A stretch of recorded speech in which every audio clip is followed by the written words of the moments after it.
And thank you guys all for being here, sharing your lunch hour with me today. As Jeff mentioned, we are going to be touching on some sustainable roofing solutions today. My name is Alex Zawicki, as Jeff mentioned. I am with Garland Industries, and I'm basically the architectural specialist for pretty much greater Los Angeles, Orange County, Inland Empire area. And Garland is a full service manufacturer of not only sustainable roofing products and services, but really everything relating to the building envelope, rain screen assemblies, anything on the waterproofing side as far as the verticals are concerned, below grade, above grade, and then roofs, of course. So I think as far as if anyone has any questions as we go, probably the easiest way to do it, because we do have a decent number in here, throw any questions you have in the chat, and then I'll kind of circle back towards the end. That way I can see the name of the person who asked it and then kind of get you guys the answers that you need.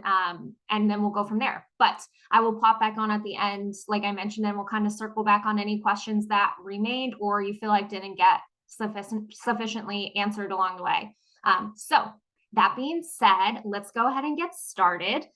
Sustainable Roofing Solutions is the name of the game today. We are going to be focusing on primarily roofing as it relates to the building envelope's overall role in the sustainability of a specific building and how we design and construct those buildings. We will, though, be looking at other aspects of the building envelope as well.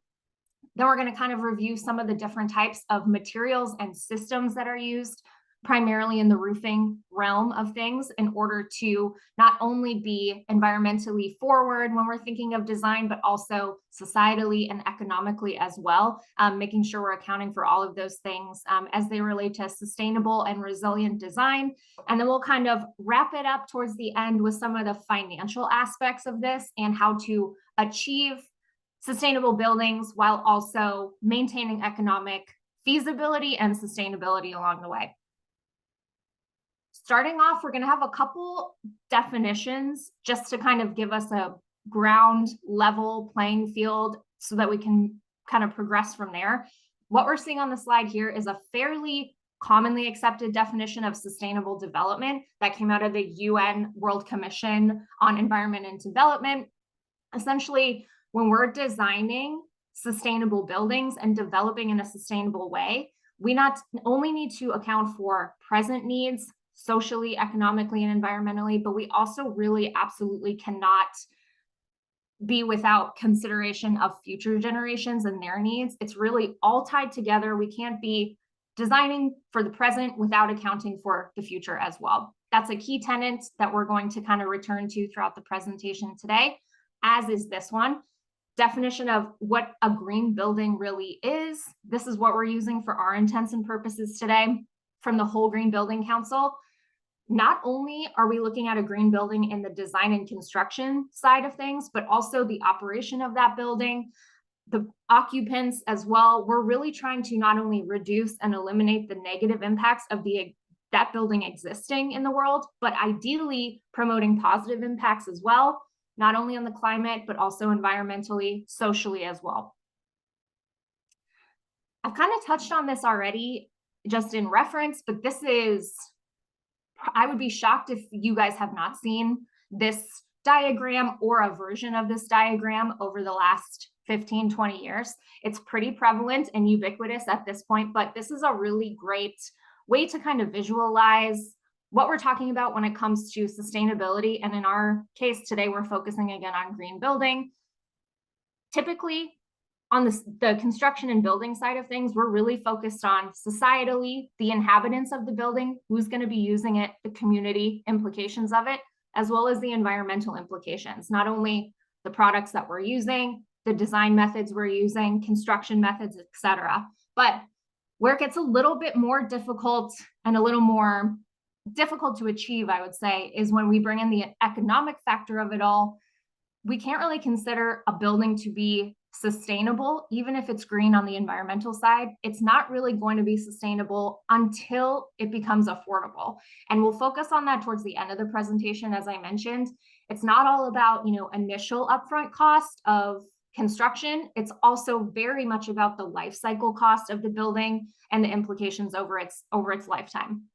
but we'll get to that when we get to it in a bit. Let's start out with kind of the societal and environmental portion of things as it relates to green building goals. These are kind of the typical goals we see when we are designing in a sustainable way, fairly common as far as reduction of energy needs and usage, which also means typically is going to equate to reduced carbon output, which is something that is kind of a buzzword and has been for a while. Carbon footprint, we'll keep that in mind as we continue, and we'll touch on that again. We also ideally are going to want to reduce the demand of not only on the construction side, but also the operation of the building on natural resources. Kind of tied into that, construction wise on the front end, reduce as much waste as possible. That's physical production waste on the materials we're using to construct these buildings themselves. And again, environmental impact, lower environmental impact of materials is something that is absolutely prevalent and really kind of top of mind as of late as well. You know, that's kind of when we're considering sourcing quote unquote more local materials for building these buildings that we're designing to be sustainable. And then not only that, on the societal side of things, of course, we want to make the buildings healthier for the people that are using them. Let's start out with the actual products themselves. Again, we're going to be mainly focusing on the roofing side of things here, so keep that in mind. We will touch on building envelope in general a little bit. But to start out, when we're talking sustainable roofing products themselves, there's a couple different categories we can go with. Some of the materials out there and the products on the market are going to use multiple of these categories in order to really be considered a sustainable roofing product. But those are bio-based materials, low or no VOC emitting materials, reflective/cooling surfaces or coatings, and then recycled content. And we'll kind of touch on each of these individually, starting with the bio-based materials.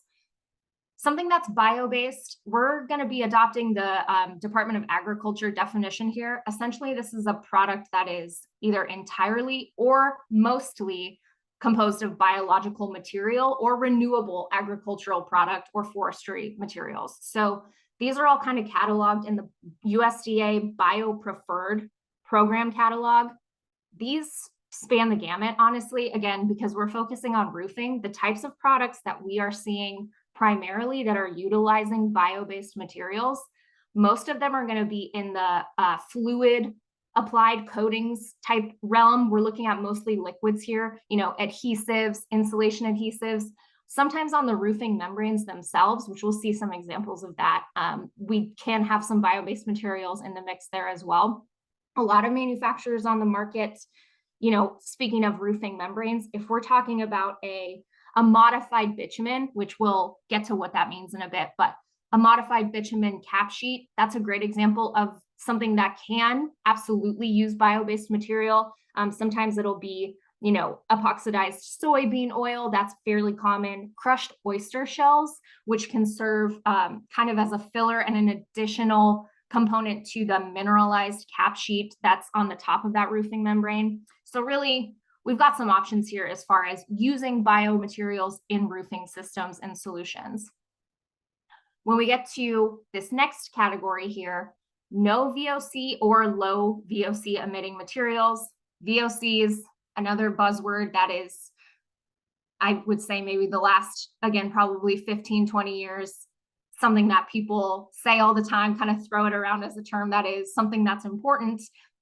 VOC stands for volatile organic compounds that are basically emitted from products that either, you know, as far as the health effects are concerned, this is a life safety thing that we're concerned with when it comes to VOCs and human health effects. Primarily, we're speaking about these in an indoor setting. However, when these VOCs are released on the outdoors, you know, on the exterior of buildings in large quantities, it can and will absolutely contribute to, you know, smog, greenhouse gas emissions, etc. So it's all related here. Something to consider too, on the exterior of buildings, especially when it comes to roofing, there are absolutely buildings and projects that have VOC sensitivities, not only on the inside, but on the outside as well. So for example, a hospital is a great example of this, or a K through 12 project where, there are children in the school, we're actually replacing the roof at the same time.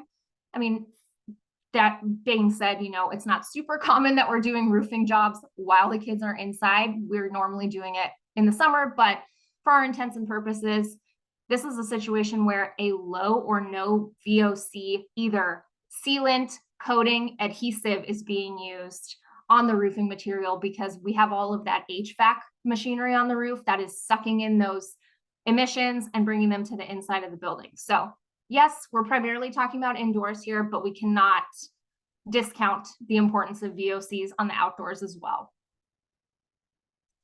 Another fairly common way to achieve a sustainable roofing product here is going to be using recycled content.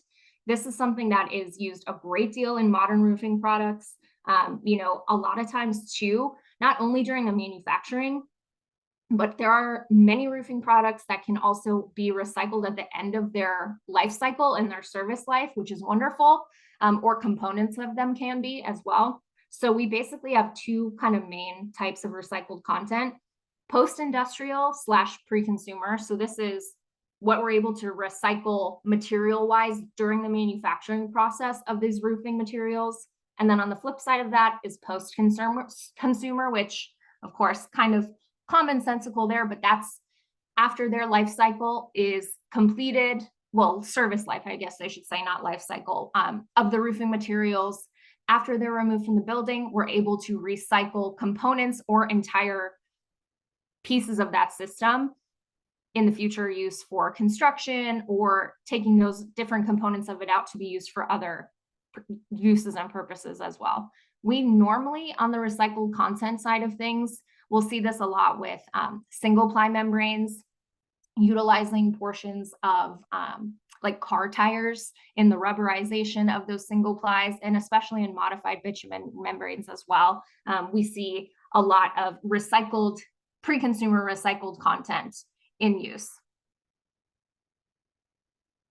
And then to round out the material side of things as it relates to sustainable building, we've got reflectivity, which is typically most commonly measured using the solar reflective index, which, we're not only in this particular scale measuring the material reflecting solar energy away from the building, but we're also measuring the ability of that same material to release any energy and heat absorbed by the sun. So typically this means a white or light colored roof.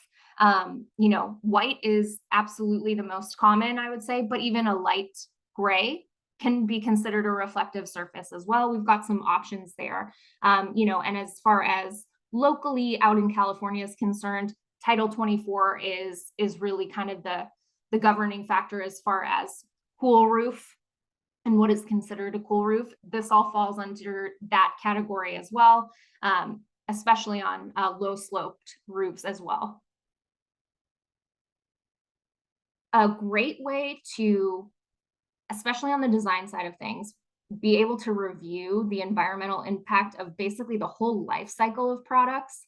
And that's from the raw materials that are used to manufacture it, to the installation, and then to removal and disposal. All of it, life cycle wise, is going to be an EPD, an environmental product declaration.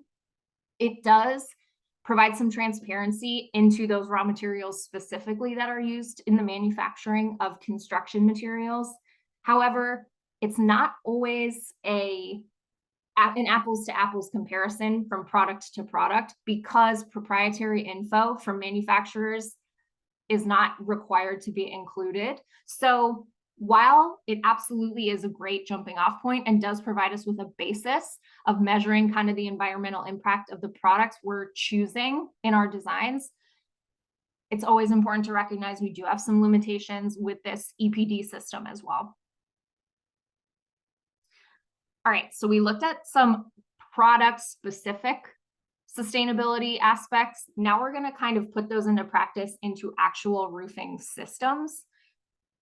Starting with a membrane roof system. This is a multi-ply membrane assembly. And I like to show this first before we really get into the nitty-gritty of it all, because this is a really great representation graphically of the different components of this multi-ply system. And I have kind of referred to some of these elements a little bit earlier already as far as the modified bitumen is concerned, but let's start from the bottom and work our way to the top.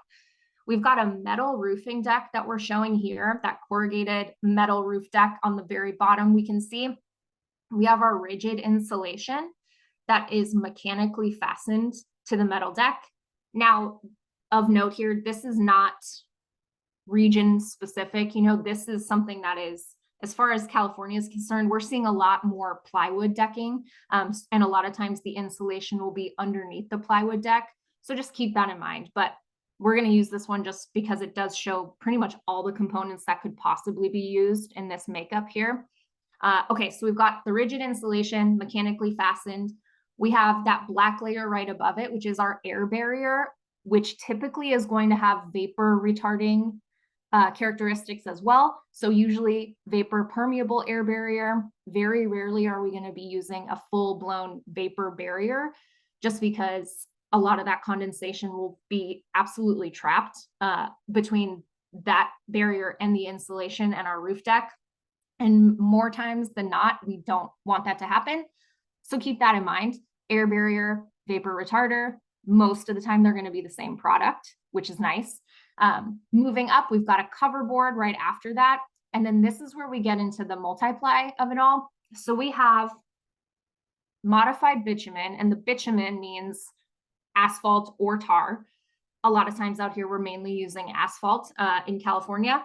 And we are constructing this in a multi-ply assembly with ply sheets. And those are usually going to be fiberglass of some sort or a fiberglass kind of poly blend.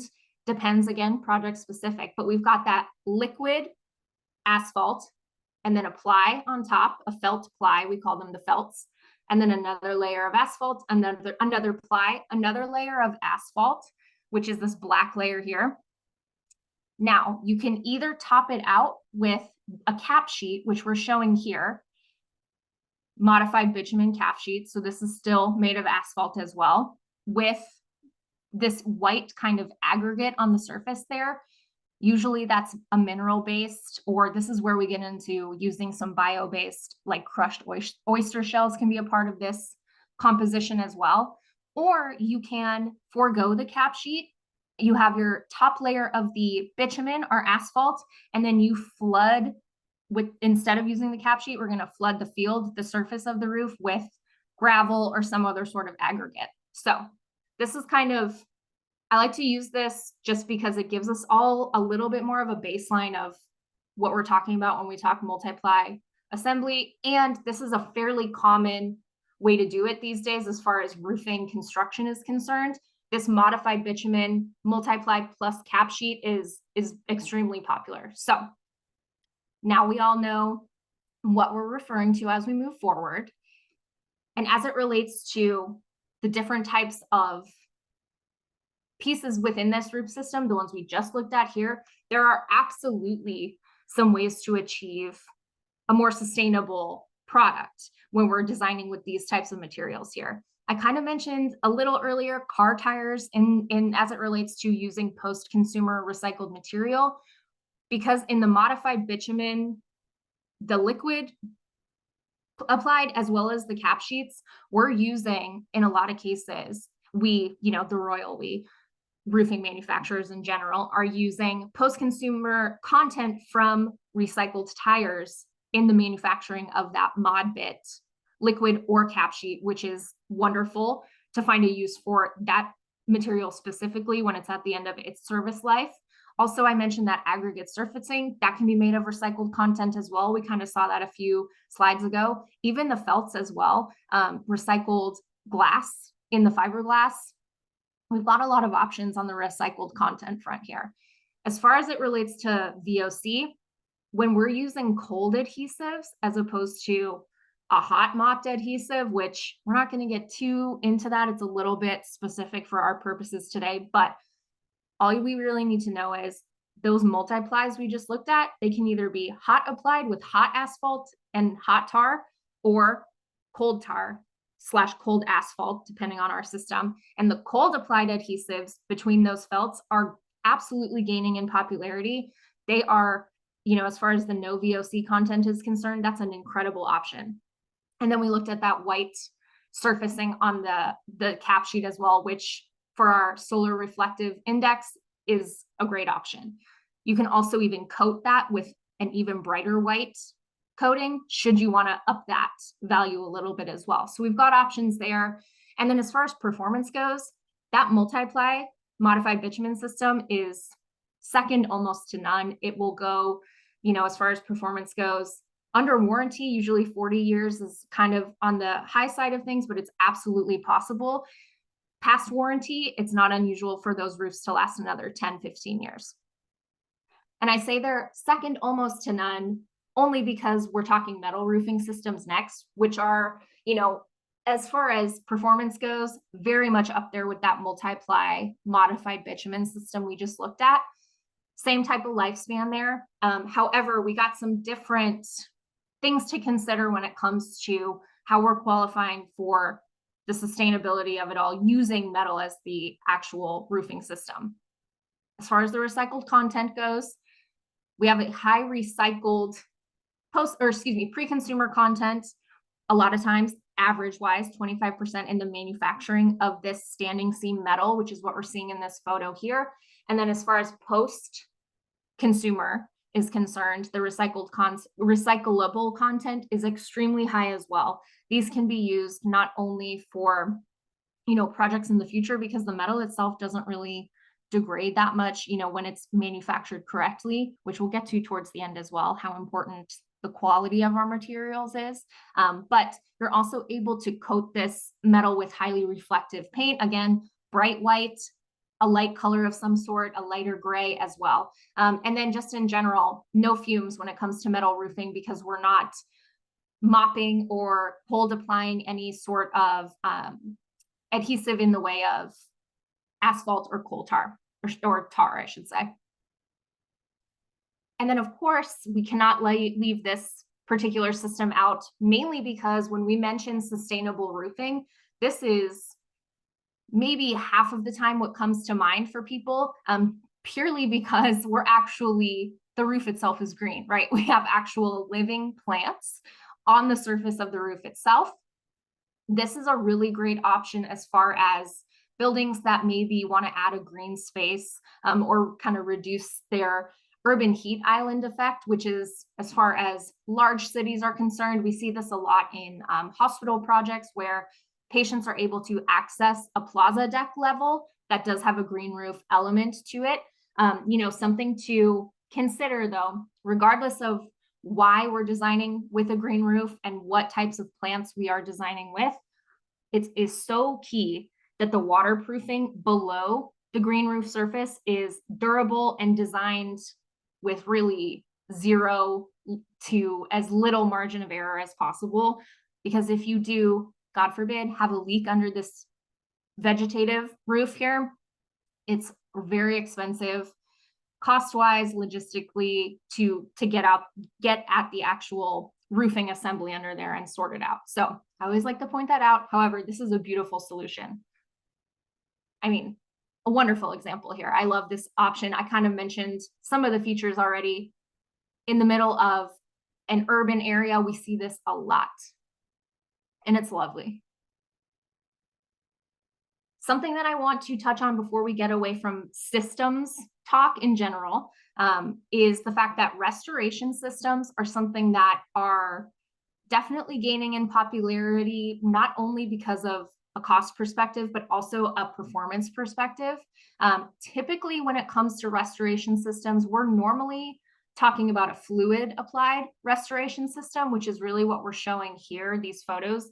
We've got an existing roof on the left-hand side, and you can see it in that second photo too. It's a black EPDM single ply roofing membrane, fairly common.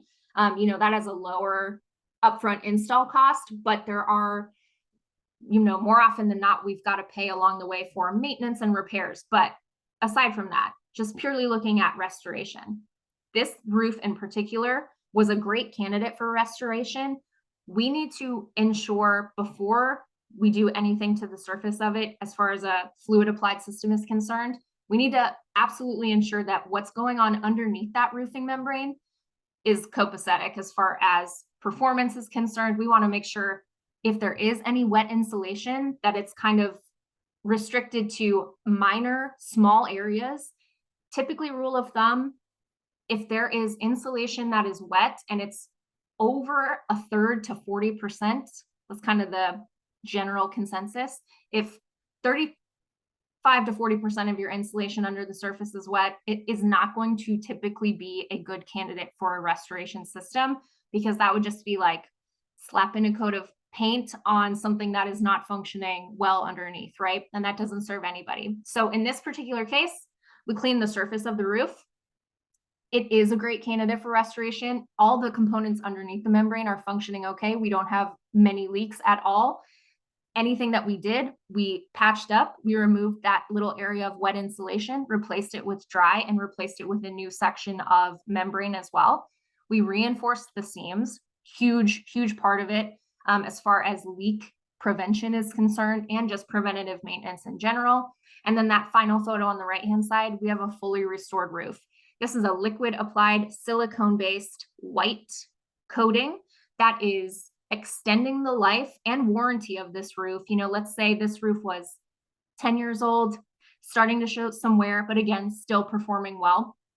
You can add up to 20 years to the life of that roof, which is incredible, without tearing it out, doing a full re-roof. So we don't add anything as far as waste is concerned on the back end, landfill wise. And because we've got this white coating now, we are 100% improving the energy efficiency of this building. Multi-fold benefits on the restoration system side of things. Just a larger field showing this same type of system here, the silicone-based, liquid applied. It's ideal for low to no slope roofs that are functional underneath the membrane. That's key. I can't state that enough. But that's a situation where, you know, the roofing manufacturer absolutely will inspect, do an infrared moisture scan, make sure that it is a good candidate for a restoration before moving forward. And then as far as another option, if restoration's not an option, or we're considering a complete tear off, there are some situations where we can do a recovery as opposed to a complete tear off. So if we're, you know, if the functional roof itself is still decent, you know, there's kind of a scale to measuring, you know, if the roof condition's poor, fair, good, great, etc. If that roof condition is good and it's not necessarily required to tear it off, we want to explore other options. We mentioned the restoration. There are other things that we can do too, especially that far right-hand photo. That's a metal standing seam metal roof recovery option. Basically, that's an aluminized, or excuse me, that's a metal retrofit. The one on the left-hand side is a aluminized modified bitumen roof recovery, where we are essentially using what's underneath and then just replacing the upper layer of the membrane or the standing seam metal. So slightly different than a restoration system, where we're not just flooding it with the silicone-based coating, where we're actually reapplying portions of the system, but still able to use the components underneath the surface that are functional. And this is really all tied into this principle here. The most sustainable and greenest building is the one that already exists, right? And this is absolutely a key tenet of retrofitting for sure. We see this not only on the roofing side of things, but also on the verticals, on the rain screen side of things as well. We'll touch on that a bit, but this is kind of something that, as far as retrofitting is concerned, is absolutely very prevalent and relevant in our current climate, which is great. We're absolutely, you know, I would like to think and hope that design-wise, we are collectively shifting to this mentality as opposed to tearing down, not only for environmental reasons, but for economic reasons as well. All right, so we looked at the individual materials, we looked at the systems that we're able to use those individual materials in, and now we're going to look at energy and carbon usage and reduction. I love this slide here. This is a nice little upside down pyramid depiction of how we are moving towards lower energy usage, quote unquote, the right way. And this is from RDH Building Sciences Lab. First and foremost, we need to reduce the building's individual need for energy. So there's a lot of ways to do that.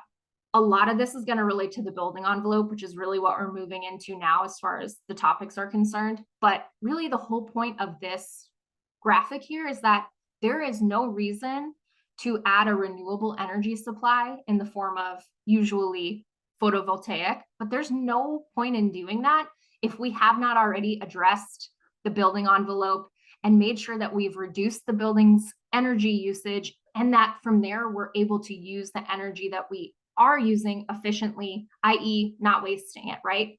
Again, that's primarily about designing a building envelope that doesn't have any sort of air leakage, moisture incurred in the walls or on the roof as well.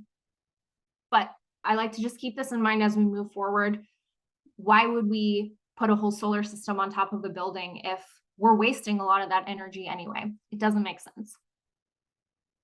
And this is a little bigger of a graphic depiction, kind of what we were just looking at on that upside down pyramid. This is an underperforming building, which on the surface, just looking at it from here, even if you're not looking at all those little speech bubbles, you can't necessarily tell that it's underperforming from the outside, right? But once we start kind of queuing into these different areas here of the building envelope, which again, not only is roofing, but that can include below grade waterproofing, all of the the walls, the verticals, our air barriers, etc. So let's just say, for our intents and purposes, this building was designed with not sufficient insulation, not only in the walls, but also the roofing deck as well.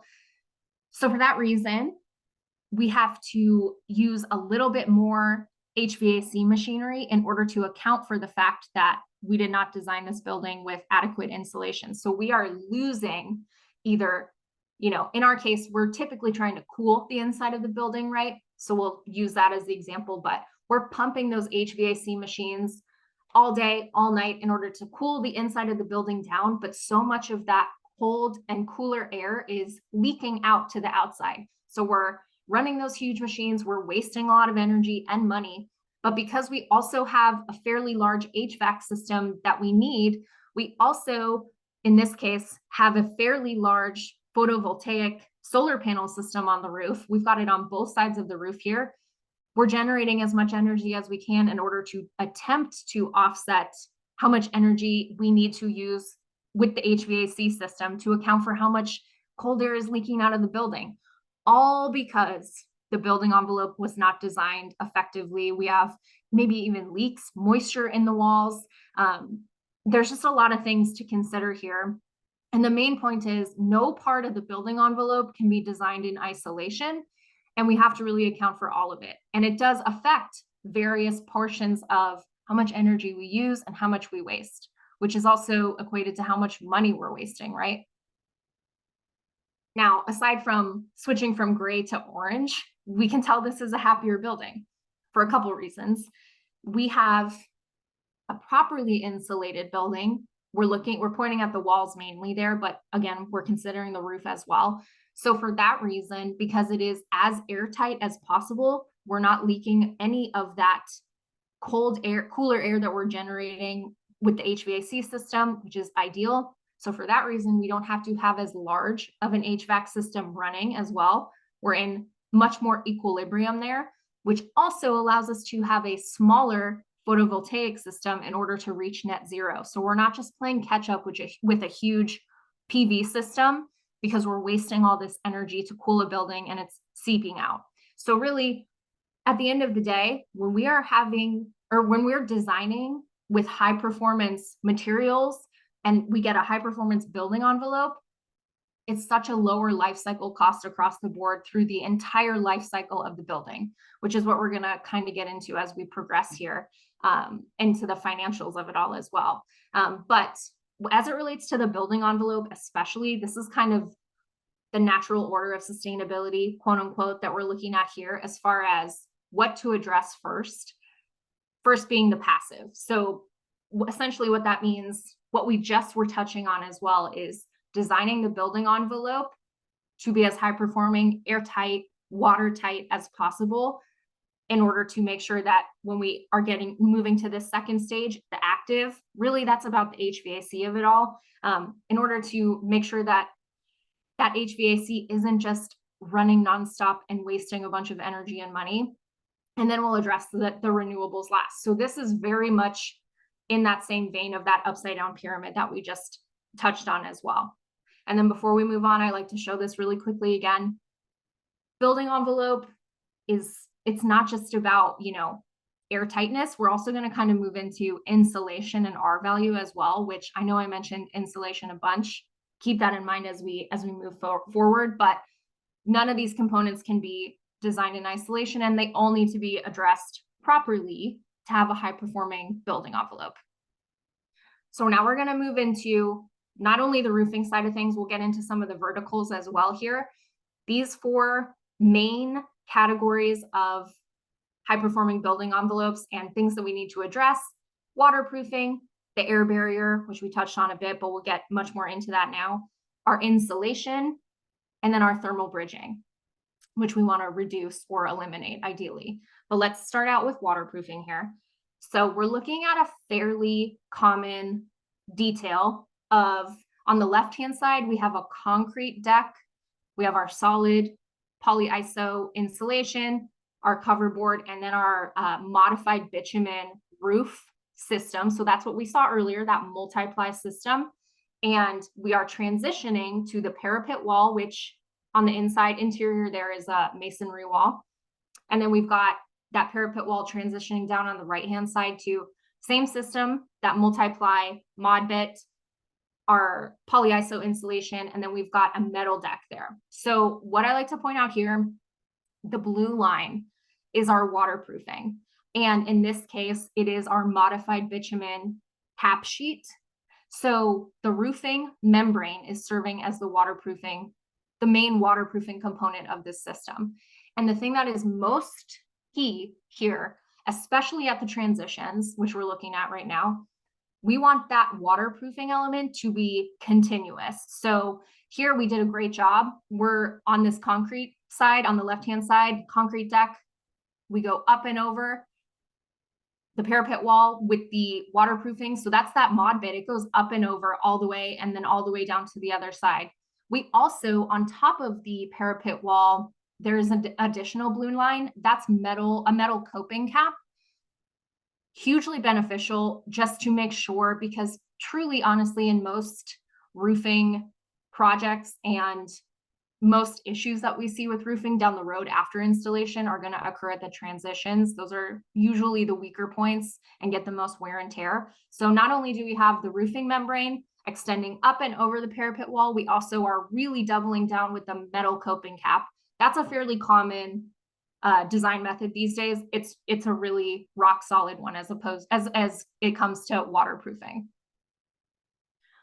Moving to a little more internal on this detail here, same detail that we were just looking at, we're just going to shift to a different part here. We're looking at this green line, which is representative of our air barrier / vapor retarder, which I mentioned earlier. More often than not these days, the material that is serving as the air barrier is also going to have vapor retarding capabilities. So they're usually the same product, which is great as far as ease of use is concerned.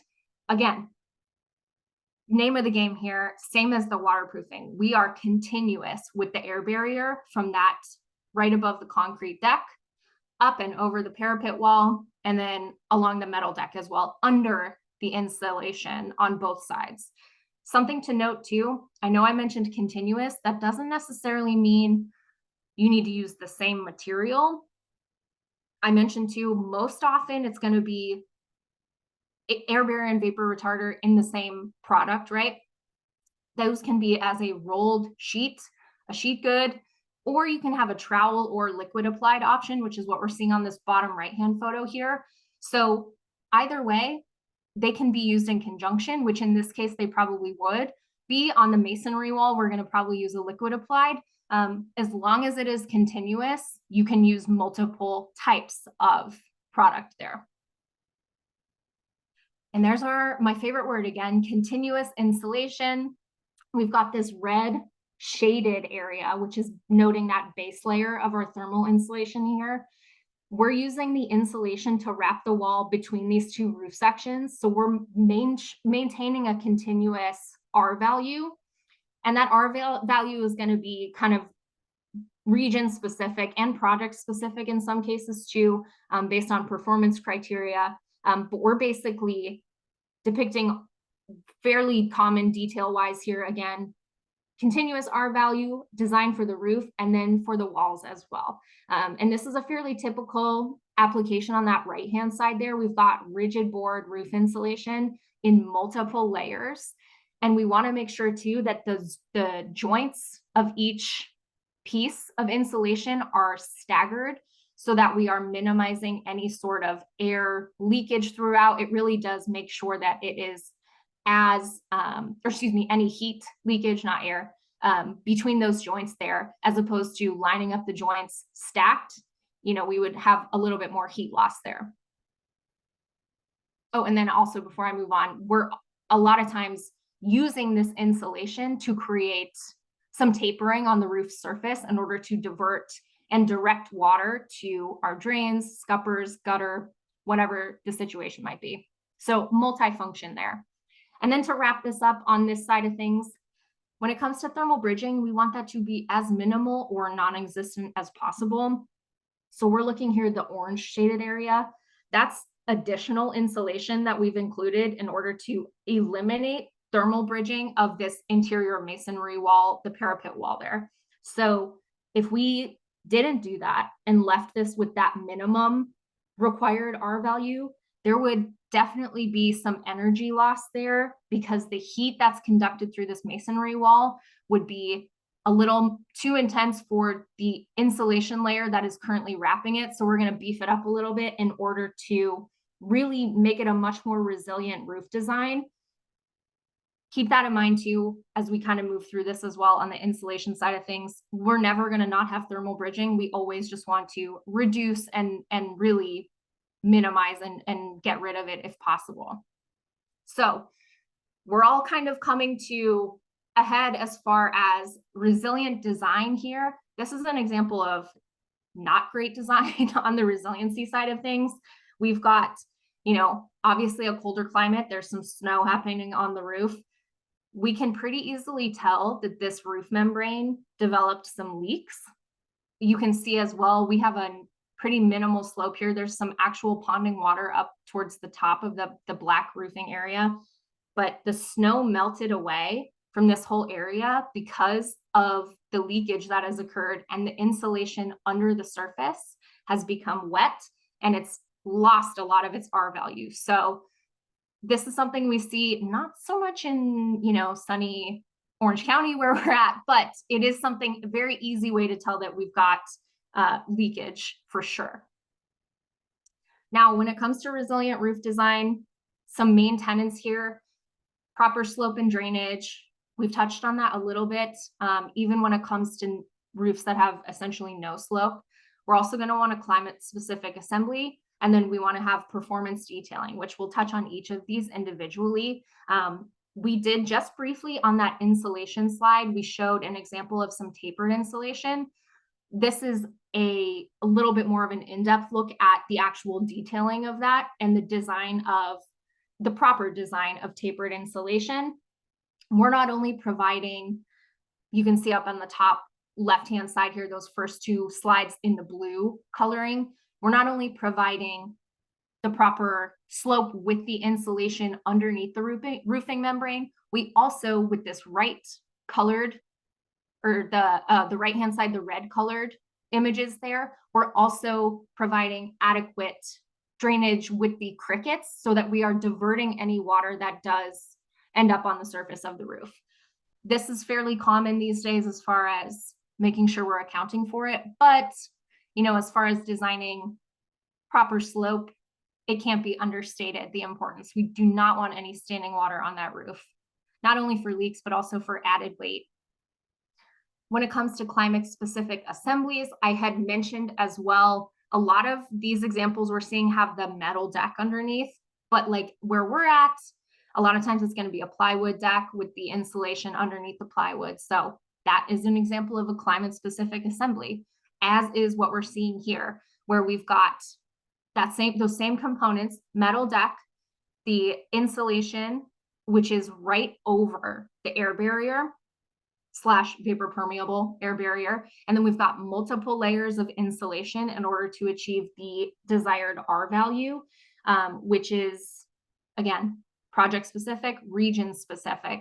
And then this looks like a situation where it is maybe in a little bit of a warmer climate. We have a reflective white roof surface as well. So this would not apply for every single area of the country and the world as far as what is the optimal assembly for that specific climate. But we absolutely need to take that into account regardless of where we're designing, right?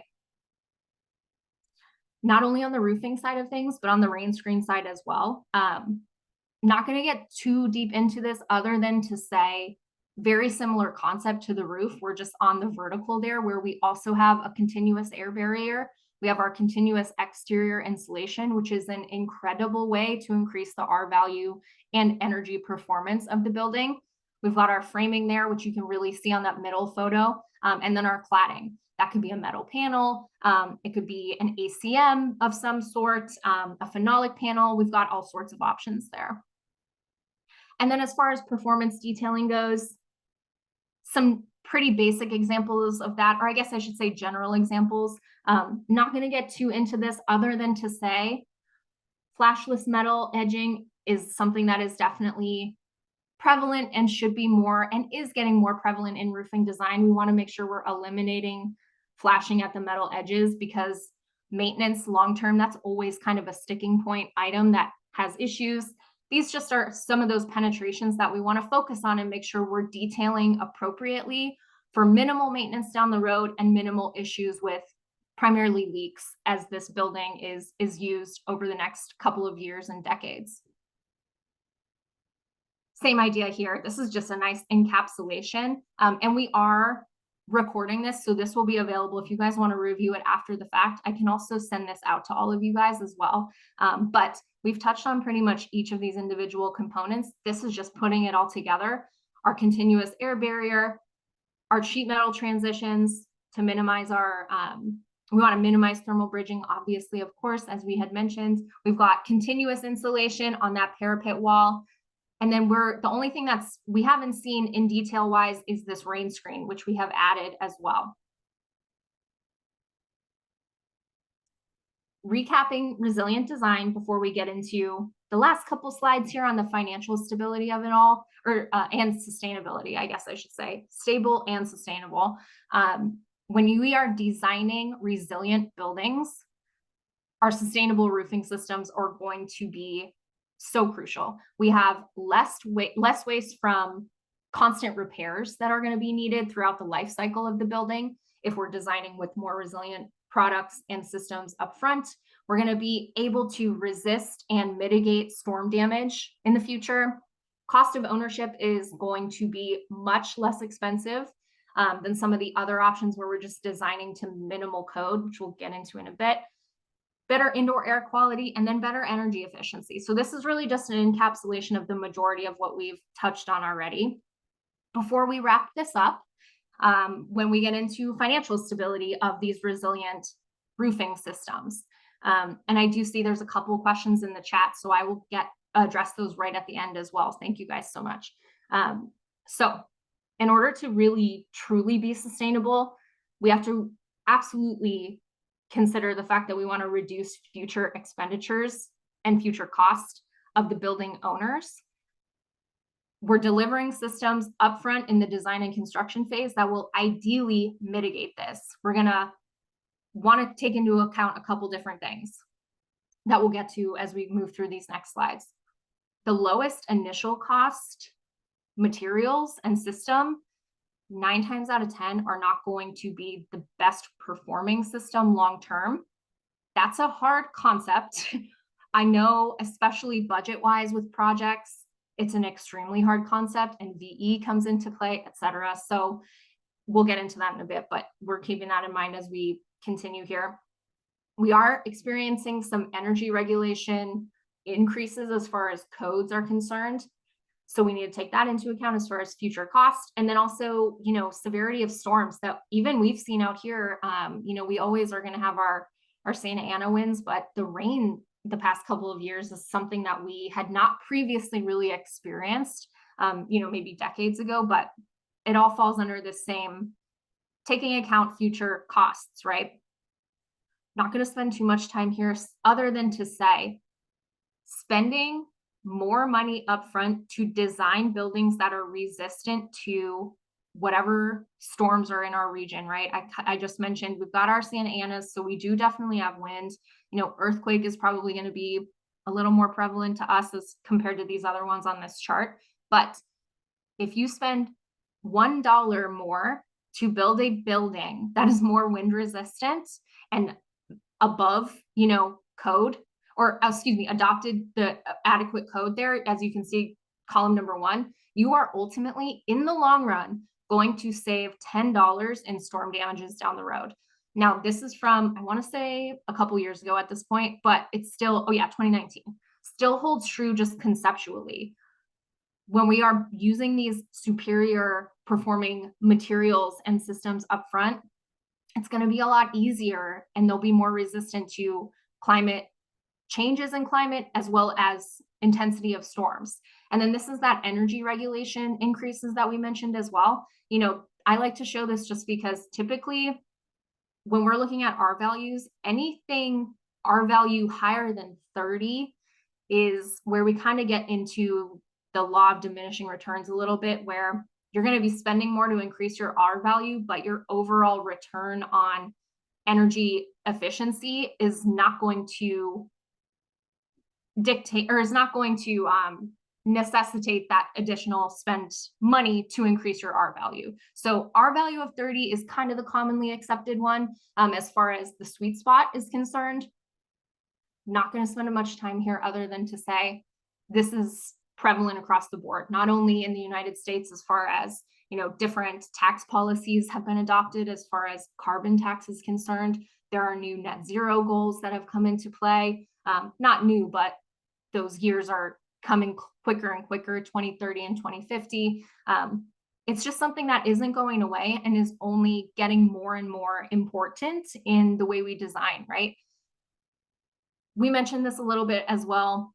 When we design with an improved performance building envelope, touching on all those things we mentioned, the transitions, air barrier, making it as airtight as possible, using some higher quality materials on the roof for waterproofing as well, making sure we're hitting that R value, you're absolutely, on the building owner side of things and maintenance side of things, going to be saving money in the future. And that's really the life cycle cost analysis of it all. We're not only taking into account upfront cost, but we're also taking into account, and maybe even more importantly, taking into account maintenance over the years of the life of the building, the service life of the roof in particular, which is kind of our focus here. But for instance, we looked at that multiply modified bitumen system where it's a 40-year system under warranty, can last even a little bit longer than that if it's well maintained. Upfront cost is going to be typically the highest of most of the options. Same with metal. That's another 40-year roofing system. For instance, let's say we're looking at $20 a square foot to buy and install one of those, either the multiply mod bit or a metal roof. Upfront cost, little hard to swallow. When we complete the life cycle analysis of the cost of ownership of this roofing system over the next 40 years, we're looking at $24 a square foot for that modified bitumen system over the next 40 years, as compared to close to $50 a square foot in some cases. In this case, we're looking at close to 40 on the 20-year roof, which is really a single ply, like a EPDM, a TPO, etc. And you'll get 20 years out of that system if you're lucky. It's not very common, especially where we're in high areas like we're at, where we have a lot of UV degradation. But the point being here, upfront cost of the system when we're looking at a 40-year compared to a 20-year, we cannot understate the cost, how much less expensive that 40-year system is going to be over those 40 years than a 20-year roof, where you don't have to pay for all of these repairs and maintenance and also pay to maybe even re-roof it at some point. We touched on restoration as well, as far as extending the lifespan of these roofs. And then to really wrap it up, this is probably something that is you guys are probably no stranger to this concept, as far as we want to design these smart buildings and these high performing buildings. So we always want to be in that green area of the graph, but due to factors outside of our control, I mentioned a little bit earlier, budgeting, VEing, availability of materials, sometimes there's all sorts of things that can happen. We unfortunately a lot of times find ourselves in that traditional, the red area, where we are no longer really designing as smart a building as we can. And that's unfortunate, but really the whole way to avoid that and way to work towards this goal of higher performing buildings that are sustainable and resilient, planning is so crucial to the operation. We want to have an experienced team. We want to make sure we're taking into account any risk for future climate issues, as far as storms, code changes in the future. We all want to have the same goal for that particular building, and we also want to evaluate how we're going to address our potential sustainability measures and how we're going to get there. What materials are we going to use? What system is going to get us there? So really, it's possible. We would love to help you guys out with this. So many other roofing manufacturers are really adopting a lot of these policies as well, as far as high performing, sustainable green buildings, not only just a race to the bottom on these single ply roofing options, right? We want to have an experienced team. We want to also use our life cycle cost analysis that we just looked at as well, as far as upfront cost compared to overall cost over 40 years. And we cannot ignore the building envelope.